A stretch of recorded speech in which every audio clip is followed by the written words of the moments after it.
My biggest issue with bullying is the implications it has well into adulthood. It doesn't just last the 7 hours that we're in school. Certainly the type of bullying that you sustain, Jeff, can have devastating effects on a person's DNA, brain, and then lifetime behavior. Your system, your brain, your hormone system, your immune system is affected very negatively. Insults to the brain that occur when someone's being bullied. It's really, it's almost more severe than being punched in the face, for example. And what we study in the lab, or one of the things we study and what I focused on, is how early life stress actually makes adult individuals much more likely to respond to stress.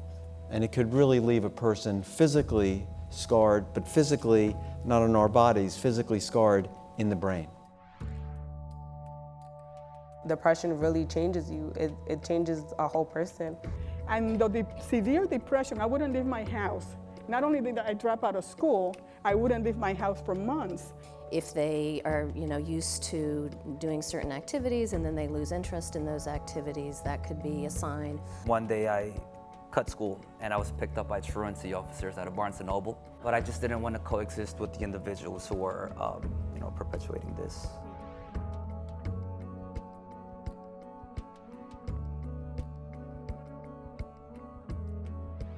What's really important is that there's a stigma about mental health and admitting that something's wrong.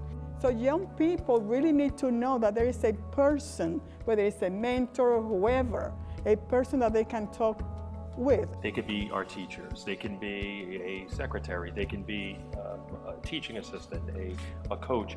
We have to give our kids a support network to talk about what's going on in their lives. Because as a bystander, you get affected also. And so that is just something that I encourage all of you to think about the next time you're in a situation where someone's being bullied. You feel terrible about what's happening, and even your own biology can change. One of the best things that people who witness this can do is advocate for the person who's been bullied, making it publicly clear that we don't accept this. We, as in participants who are witnesses to this, do not accept this. Well, and that is exactly what Emily was talking about, is that she noticed something was happening and she said, "Are you okay?" Reporting what you see is a great step to take. The other thing is that we are all social beings. We all need to feel connected. When we use our words to talk about incidences that take place like this, we're validating the experience of the person who's going through it, and that's the only way we have the opportunity to make change in the future. Give them the power to make themselves feel good. And how do you teach people to become more resilient? It's something that we're learning more about. We know that we need to survive food, sleep, shelter. But I think as humans, to survive, we also need to be part of a community and welcomed in that community and have our value in that community reflected back at us.